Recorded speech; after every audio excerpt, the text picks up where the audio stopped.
I'm Dagne Forrest, a member of Painted Bride Quarterly's Slush Pile podcast team. Today's episode is an unusual one for us in that we're featuring the work of an incarcerated poet. C. Fausto Cabrera, who's been incarcerated for the last 2 decades for a drive-by shooting in his youth, has become a celebrated writer and social justice advocate and continues to campaign for an early release. His visual art and an essay were featured in the Washington Post magazine's November 2019 issue. He entered into a fruitful communication with the photographer Alex Soth that resulted in a book of the letters they exchanged entitled The Parameters of Our Cage. The New Yorker covered this collaboration in a December 2020 article. Cabrera's poetry has been published by many well-regarded literary journals. We're aware that featuring the work of someone who committed a crime resulting in the loss of life may be triggering for some. We're also aware of Cabrera's keen intelligence and commitment to learning from the overwhelming mistake of his youth and rebuilding a life of meaning. We found the poetry that he submitted to Painted Bride Quarterly thought-provoking and engaging and agreed we should allocate an episode to the discussion of his work. As such, this episode, like any other, focuses on the work in front of us.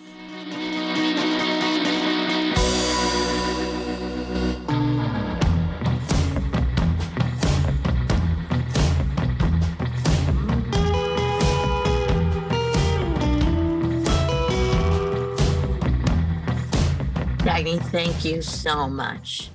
I think this episode underscores the mission of the podcast, which has always been to demonstrate the care with which we look at every single piece, our democratic editorial policy, and the firm belief that everything that comes through our portal should be looked at with great care. So, welcome, Slushies. Glad to see you today. And we're going to discuss 2 poems in a few minutes. I'm Kathleen Volk Miller. I'm in Collingswood, New Jersey right now. Going to be going over to Drexel soon, but I'm here and I'm going to bounce it to Jason. Hi, I am at the University of Nottingham on my Fulbright in England. Taking a little break from my essays. It's actually late afternoon for me. I'm just taking a little break to come record and then going back to my essay. Sounds lovely. It's really nice. The campus is beautiful. I actually think England has better clouds than we do. I'm actually kind of like, I feel really silly, but like the clouds are amazing. The clouds are just every single day beautiful and gorgeous and fluffy. And it's a bit much. Sam, it's all that water. Yeah, it's all that water. Yeah. Oh, you're going up to Canada or down to Washington? Well, I was going to say sound, but Hi everyone. My name is Samantha Neugebauer. I'm actually in Philadelphia today visiting family, and then I'm going to England, but not to see Jason. I'm just going for a wedding. What? I'm going to be in England. I thought you were coming to see me. I don't think I'm going to be in your area, but I am going to Surrey, and then I'm going to the portrait gallery because I'm very excited that Zadie Smith's portrait has been released. So I'm going to go see that. And I'm happy to be here today, and I'm going to throw it to Dagne. Thanks, Sam. Dagne Forrest here, up in the new emerging Tornado Alley of Canada. Wow. Yeah, it seems like every week now we get a tornado warning. We're not in monster territory, like the American Midwest, but we're getting these things a lot more, and it's kind of weird getting used to it and having my phone go off saying, take cover. So. Wow. There's something so dystopian about receiving the warning through your phone. Yeah. There's something so dystopian about your phone suddenly making this noise it alerts you to. I know, it's so removed and you just feel like everybody's hearing this. Yeah. Do you remember when Hawaii got the false alarm? Yes. And everyone's phone said that there was a bomb that was about to drop on them, but it wasn't true. And you had to take shelter. It wasn't true. It was an accident. But like my friends were on lava flats in Hawaii when that happened on their honeymoon. And they're like, oh, Oh, we're my just right Lord. together. It Thank you, cell spawned, phone. yeah, Like, it spawned a lot it's- of stories of people who kind of got to grips with their mortality and their supposed final moments very quickly. That was crazy. Wow, I don't even Yeah. remember hearing about that. How long ago was this? Oh, Oh, before yeah, COVID. good question. Yeah, it was Okay, pre-COVID. all right. Yeah. Kathy, Oh, you all were right. still a Wow. little girl. You were too young to remember it. So I think we should bounce it to our wonderful sound engineer, Anthony, for a moment, if he doesn't mind popping up to say hello. Yeah, not at all. My name is Anthony Lung. I am now in the recap office for the time being, so I don't have a certain. I feel like I'm always moving from place to place, so I'm not sure where I'll be freaking sitting down. But as per usual, I'm excited for this week's episode. Thank you. Thank you. So glad. So I think Dagne already gave us such a wonderful introduction, and I'm just going to say thank you as well to the poet and to all the poets who submit to us, and then sometimes also agree to the treatment of hearing us read and discuss their poetry. So without further ado, I'm going to bounce it back to Dagne, who's going to read the first poem for us. Oh, thanks, Kathy. Great pleasure to read this one, which is called To Be Seen at All. And it begins with an epigraph by the poet Daniel Ruiz. What makes us so deserving of space in other people's minds?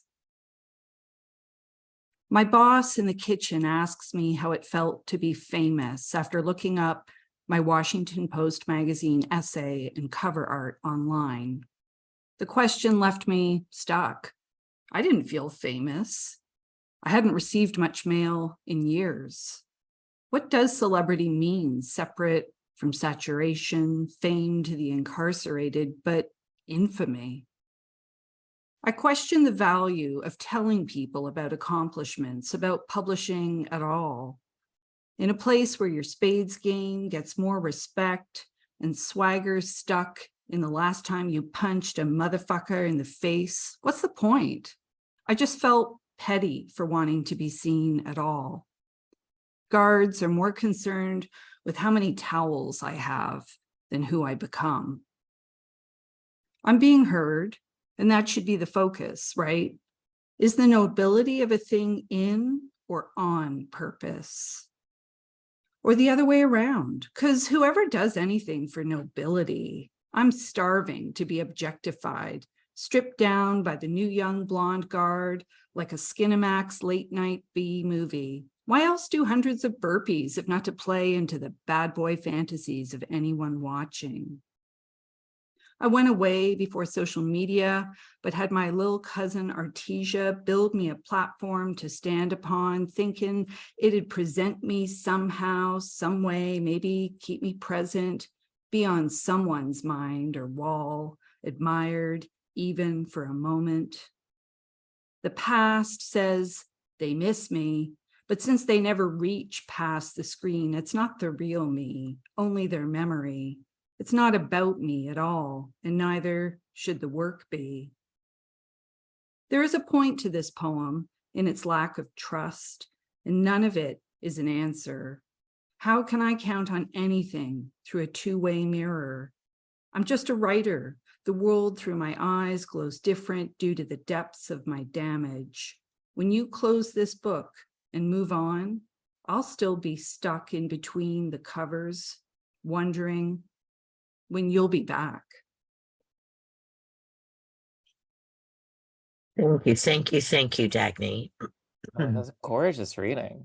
Yeah. Absolutely. Well, thanks, but wow, the work, gosh, Yeah. made Yeah. it such a treat. Yeah. So Slushies, this is definitely one you'll want to look at on our website, pvqmag.org. It's 5 stanzas with indented lines, some interior white space, lots of things that we can't really describe succinctly. So you're going to have to take a look at what is going on the page here. Yeah, definitely kind of its own form, isn't it? Mm-hmm. Poem feels quite unique that way. Well, I was really struck by the ending, and that move of being the book itself, of kind of being the work that you write. And, I think the person who probably does this the most frequently is Whitman, who, kind of has this sense of like, I'm the book and put me in your pocket and let's kind of have some sexy time together because I'm so close to you as you touch me and turn my pages. But here it's so different because the book is a kind of escape. The poems become a kind of incarceration themselves in the book that's unread, rather than sort of going out into the world. The pages in the closed book become the prison cell. And I thought that was really beautiful. I thought that was an amazingly done reversal of a move that I've often seen made in other poems, but incredibly effective here. I loved it. I also found it just made the whole thing suddenly feel hugely relatable to anybody who writes. There's this, because it also comes in earlier in that stanza with the notion of the two-way mirror, right? So if you think of that as the writer only seeing themselves and what they write and put out there, but the rest of the world or readership is looking in and we don't know when or who they are. It's the kind of the loneliness of writing, right? That you don't really know how other people experience it. Sure. And even that first stanza, the what poet doesn't talk about the fact that, they're famous at AWP, right? and not to the rest of the world. You could be the biggest poet at AWP and move through the world freely, right? Without anybody knowing your celebrity. Yeah. So I thought about that in that first stanza as well. Yeah. And I like the difference between like being famous to people who you actually see and interact with, compared to being famous to like that reader, almost like in like a tree ring or, a stone on a pond way, like how far it goes and, who you're thinking about when you're thinking about your reader, is really interesting to me. I just love the setup from the beginning. It's just so easy to kind of fall into step with this poem and the voice. All of the moves are really smooth. The way in which it locates itself in the prison and then moves through the question of what it means to have one's writing or name or image outside of the prison while still being incarcerated works really well. It just the only place I was like, how ironic is the starving to be objectified? Like it gets very erotic in the middle, in a way that I liked. And just like we talked about it, what he does with fame, I like that question of nobility also, and the fact that it is in that erotic stanza. Is the nobility of a thing in or on purpose? And then he talks about getting objectified and doing burpees. Well, and it's I mean the philosophical, because I was thinking about that, like the in or on person. Like that is a really interesting distinction. That is like a really interesting. Mm-hmm. Well, I just think it's a great way to address that whole notion of being hungry to be seen, whether it's for visual art or written art. I mean, anybody who produces something and, with the notion of putting out in the world, that hunger exists on some level. And this is just such a wonderfully extreme way of putting it. It's also just so relatable with a line like guards are more concerned with how many towels I have than who I become. And again, it's so incredibly specific to the life of an inmate, but it's also that grounding force that anybody has, like, Mom, when are you making supper? I don't care about the poem that you're writing or the thing that you're painting or whatever, right? And I just found that so relatable again, even though it's highly specific to where he is. Mm-hmm. And it kind of works the opposite. Like I remember when I was growing up and like magazines were a big part of my life and my mom and everything. And there would be like, celebrities, they're just like us. And now, we're so much closer to celebrities and there's so many articles and stuff about that. But what's interesting about this is we have someone who is incarcerated and it's almost saying like, like someone incarcerated can be like a celebrity who can be like us, and it's just kind of mixing it. It's defamiliarizing kind of the something that I think we all ask ourselves about fame and celebrity. It's weirdly humanizing in a situation that I consider that, like, we usually consider kind of like maybe shallow, or we have lots of thoughts about fame, but actually kind of it does the reverse of that. Oh, I like that, Sam. Many years ago, I was teaching my students an essay about in which there was a study about language, and the people in the study had played the prisoner's dilemma, which has to do with you have two people, and one option is playing cooperatively and not revealing anything to the imaginary police, and the other is playing competitively. And if you reveal about the other person but convince them not to reveal about you, then you win more. And as I was going through this, my students were like, "Oh, wait, snitching?" And I was like, "What? Oh, well, yeah, I bet it's a thought experiment." And they were like, "No, snitching." And so they would only play cooperatively. And I was like, well, now the essay's not going to make any sense. But then later I was like, oh, because the people who put together this quote unquote thought experiment had no actual contact with the experiment that they thought they were conducting. They could only be hypothetical if there was no actual contact with the criminal justice system in a sustained and communal and systemic way. And so I was thinking about that when I was reading this poem, that like so many of these things that we often think about as being metaphorical, as kind of only being an image or something to kind of make visible a certain way we feel, is so real here because of that contact. And so these ideas of isolation, control, observation, the difference between being seen by a guard and being unseen by a guard, and being seen by social media and being unseen by social media, it just makes real a lot of what often kind of stays at the level of the metaphorical. And I think that is a really powerful engine behind the poem. And I think that for the reader, it vivifies a lot of things that often function metaphorically or without reality or without firsthand knowledge of. Or without saturation, right? Like from his own mind. Yeah.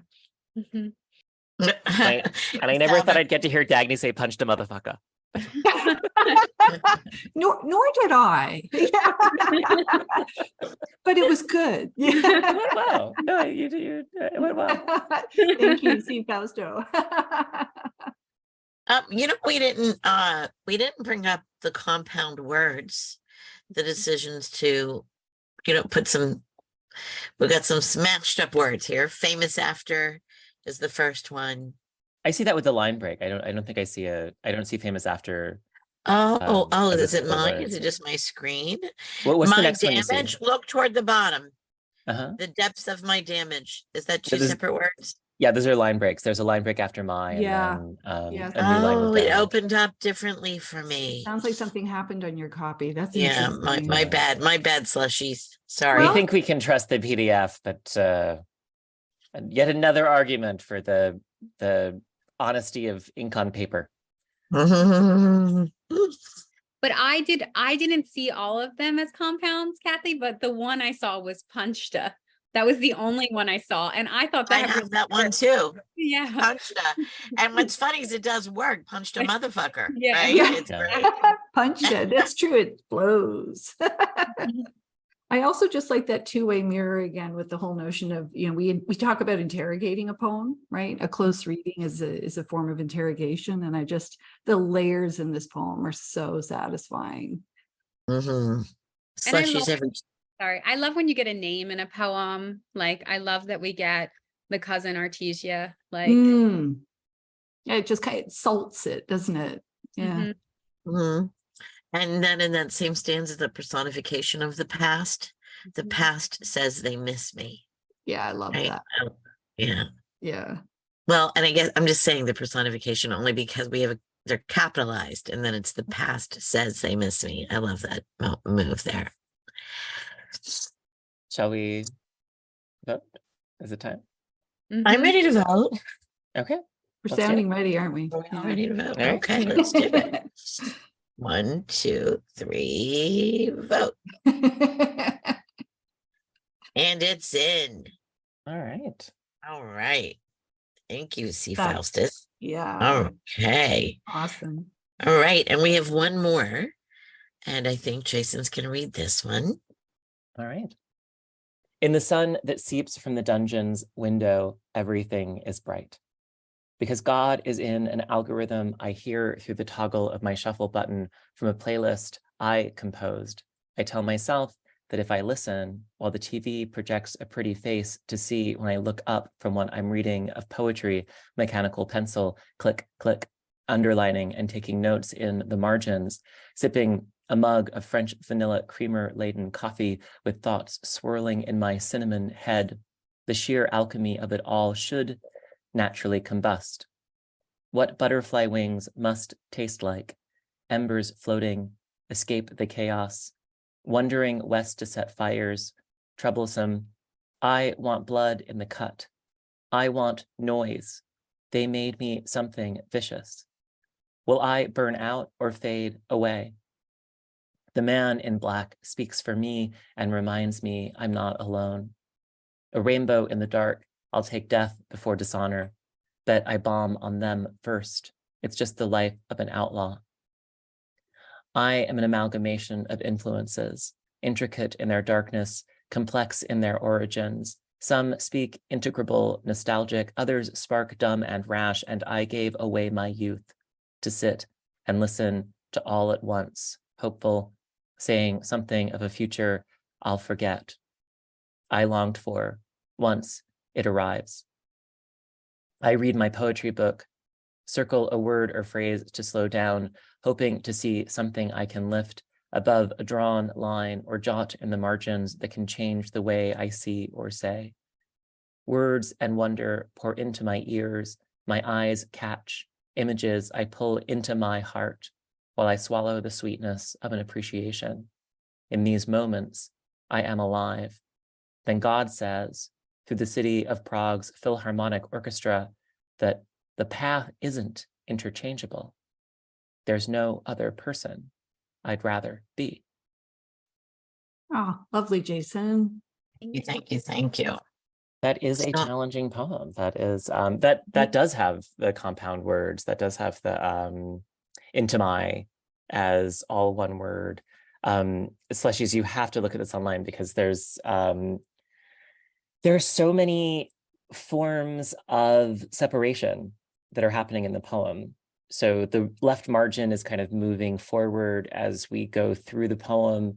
There are virgules or slashes throughout the poem separating things. There are places where there's less space than you expect around punctuation. A move into a quote. You just need to see it. Take a look. It's like a shaft of sunlight on an angle, isn't it? With the way it's laid out. Yeah.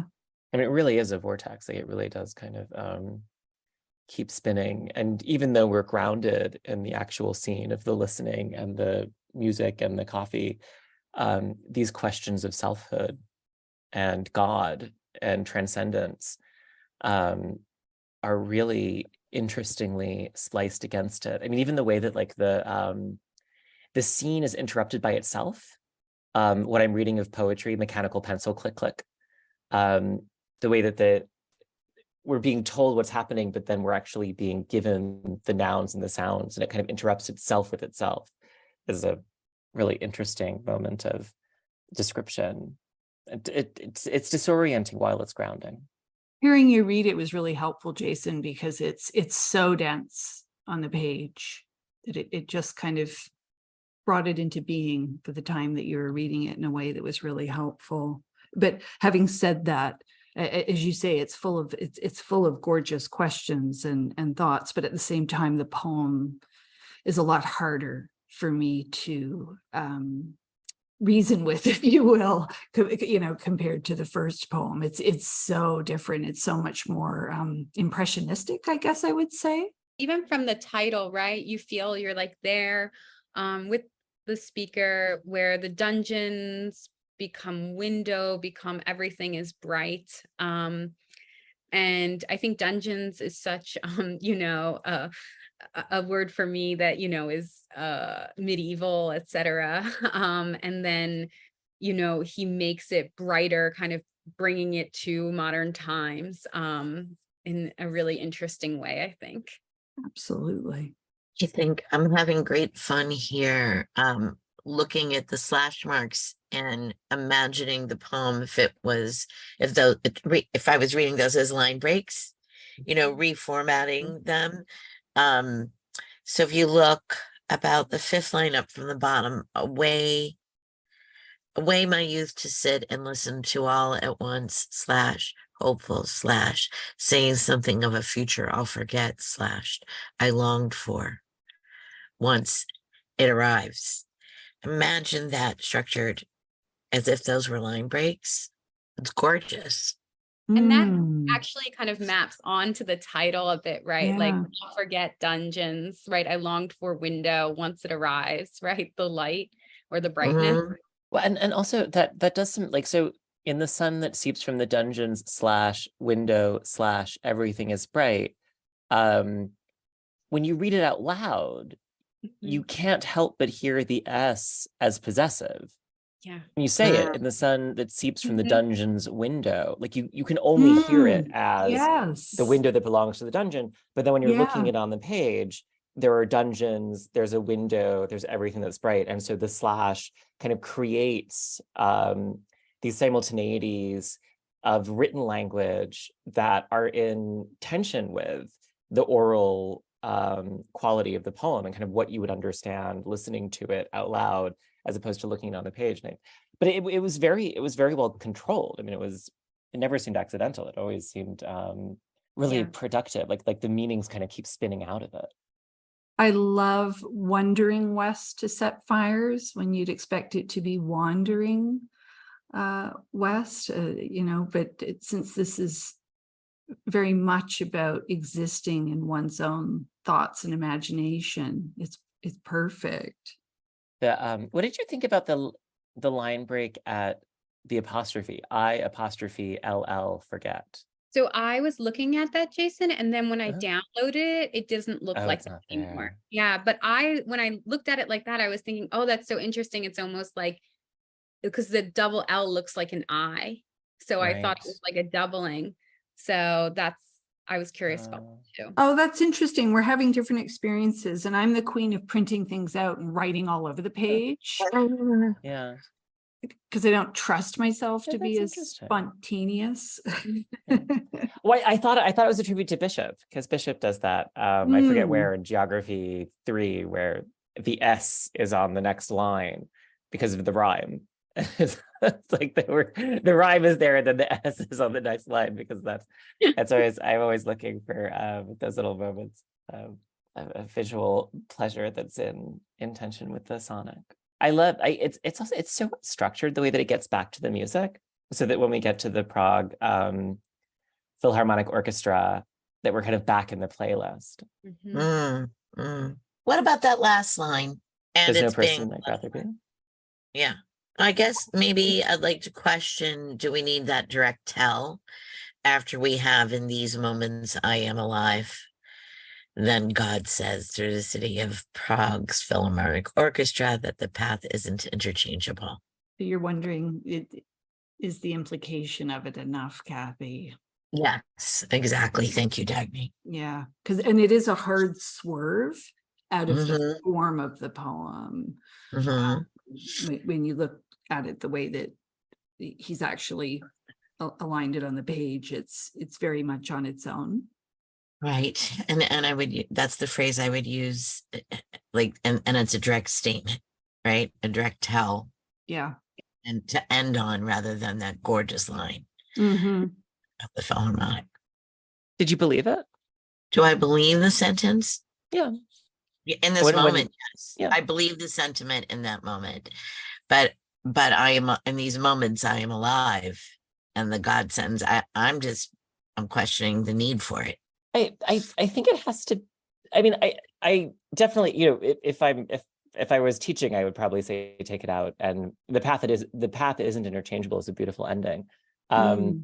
But when it says there's no other person I'd rather be, I did believe it. And I wouldn't have known that if it wasn't said. I don't think it's implicit. And because I thought about it as, like, oh, right, now we have to get the moral of the poem. But it would not have been implicit to me that that's what the poem is about. And I did believe it when it arrived. And that kind of felt like an argument for keeping it to me. And the fact that it's so far, it returns to where the left margin began. That the left margin has kind of increased, and now we return to where we were. So I don't know. I mean, Right. See, I'm going to argue that too, because I like ending and beginning on God as well. We get God. Yeah. Yeah. I'm torn because I guess I can see both sides, and I do really love the beauty of just ending on the path isn't interchangeable and how it connects back to the beginning. But at the same time, I understand what you're saying, Jason. I think the moments of pleasure and transcendence come through, but that doesn't necessarily translate into, and I wouldn't trade this existence and have gone another way. So I'm torn. Sam? I feel torn. I mean, in general, I think that I think it works for me in the poem itself if I'm not thinking of like outside things and sort of like positivity and stuff, because it sort of reminds me of like something that feels more like you're talking, a young child up or something, like believe in yourself or something. Like it has that feel for me, but I like it in the idea that like in this very, very, very small moment, you can have this feeling, and that can be the smallest moment in that, like you find, the right margin note, or you hear this beautiful piece of music, or you say the right thing at the right time and feel smart or interesting. And so I like it in that way. I think the line itself or the sentiment itself has been like co-opted in other ways already that I don't like. Yeah. And that's probably another reason why it's bothering me. Like it's so close to, it is not an actual cliche, but it's so close to the cliche. There's nowhere else I'd rather be, or that I think that's part of it. And I'm even wondering about the context of C. Faustus's situation. Yeah. If that also isn't making that have a little more impact, and I don't want to say than it deserves, but like if we really were stripping away this work and looking at words on the page, Yeah. I have a feeling more people would be on my team and want to ask that author to get rid of that line. Well, I was going to say, I mean, this is the point that we get to in these meetings where we say, shall we ask the author? And so I would say, I think we should have a little bit of a cliffhanger here if yeah. And you want to do a double vote then as well. Should we vote? Yeah. I want What's to that? that I think it would be interesting to listen to, that piece of music and then like feel that, because like for me, as someone who's like not familiar with that piece of music, like I would feel that I felt more like at the moment when our narrator like reads says sipping a mug of French vanilla creamer laid in coffee. Like I love like coffee creamer and like I never have it, but if I had that moment at the end instead of like a moment that is like a little bit less relatable to me, I think that would be really interesting to know if like in that moment I could feel that way, because definitely I've sipped something, like I said, like a creamer cup at a diner, and like had that moment like, this is it, this is heaven. But this piece of music might be the opposite for you, right? Right. I don't know. Yeah. We're all moved by different things, and depending on the mood that you're experiencing. Yeah. Well, let's take, so shall we vote on the poem as it? Should we vote first on whether people think we should contact the author and ask for it? Let's vote first on accepting with the change, and then vote second on accepting without the change, because we're 4 people. Yeah. So we have a very we are 50%. We Yeah, have- right. So we could do, we'll discuss a tiebreaker if we need it. Yeah. right. Okay. So how many people? So first we're going to vote with deletion of the last line. Yes. Yeah. Okay. 1, 2, 3, vote. Okay. We're going to ask the author for deletion of the last line. Shall we also vote here and now, or do we not need to do it here and now? If the author says no, would we still publish it? I think we should vote on that. Vote? Yeah. Yeah. Saves us an Okay. email. What, love? Saves us an email. Yeah, that's right. Okay. 1, 2, 3, vote. That's so Oh. interesting. All right. Hmm. Okay. All right.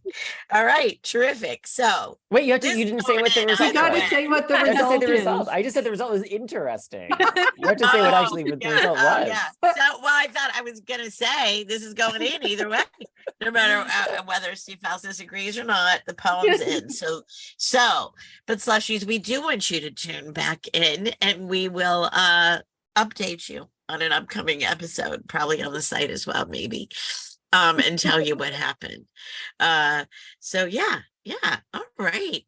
Go team. That was a wonderful, fun conversation. And thank you so much to C. Faustus for allowing us to discuss the work on a recording like this, in this very different way than people are used to having their work looked at and discussed. So, does anybody have anything else they would like to add? Thoughts? Anything? Okay. All right. Well, Slushies, let us know how we're doing, and keep reading. Thank you. Woohoo! Bye.